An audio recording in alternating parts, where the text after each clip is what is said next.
Hello everyone, welcome to our YouTube channel Educated Cherry। अज्ञेय उपनाम अज्ञेय, मूल नाम सच्चिदानंद हीरानंद वात्स्यायन अज्ञेय। जन्म 7 मार्च 1911 कुशीनगर यूपी।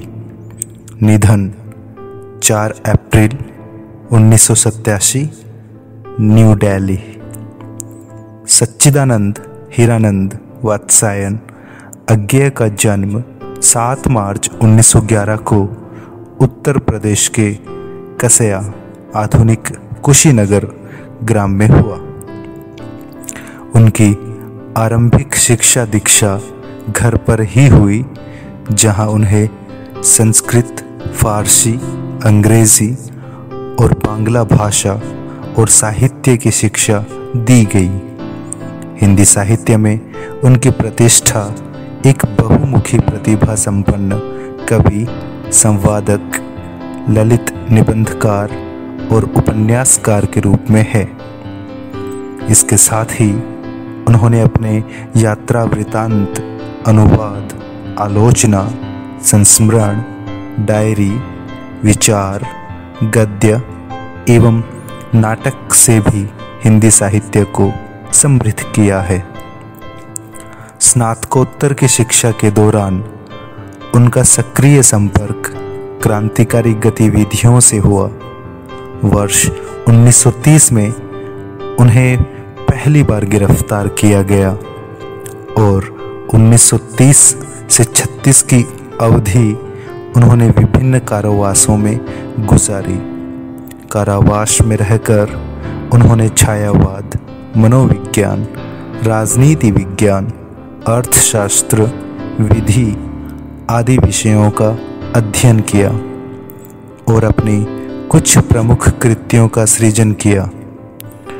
उनके अज्ञेय उपनाम के पीछे की रोचक कहानी यह है कि दिल्ली जेल में लिखी अपनी साढ़े सात कहानियाँ उन्होंने प्रकाशन के उद्देश्य से जैनेन्द्र कुमार को भिजवाई। जैनेन्द्र कुमार द्वारा प्रेमचंद को भेजी गई। इन कहानियों में से 2 राजनीतिक कहानियाँ प्रेमचंद द्वारा स्वीकार कर ली गई।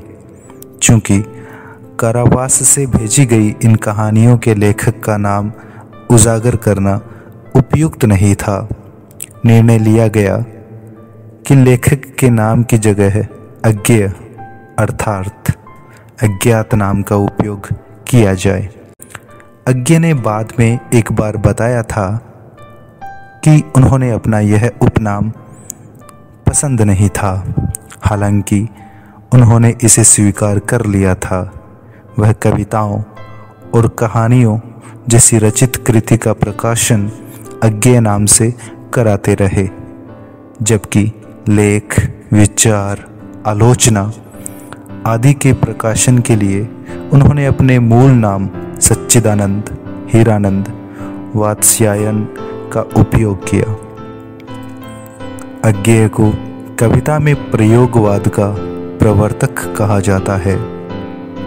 उनके संपादन से निकले तार सप्तक और दूसरा सप्तक की प्रयोगवादी काव्य प्रवृत्तियों को देखते हुए इसे एक नई धारा के रूप में चिन्हित किया गया। इसे पूर्व की काव्य प्रवृत्तियों, छायावाद और प्रगतिवाद की प्रतिक्रिया में व्युत्पन्न माना गया है। अज्ञेय को नई कविता धारा का भी पथ प्रदर्शक माना जाता है।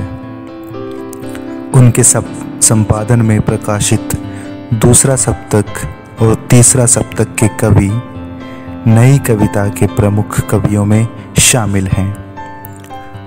प्रमुख कृतियाँ: कविता संग्रह भग्नदूत 1933, चिंता 1942, इत्यलम 1946, हरी घास पर क्षण भर 1949, बावरा अहेरी 1950, 1954 इंद्रधनुष रोंदे हुए ये 1957 अरि ओ करुणा प्रभामय 1959 आंगन के द्वार पर 1961 कितनी नावों में कितनी बार 1967 क्योंकि मैं उसे जानता हूँ 1970 सागर मुद्रा 1970 पहले मैं सन्नाटा बुनता हूँ 1974 महावृक्ष के नीचे 1977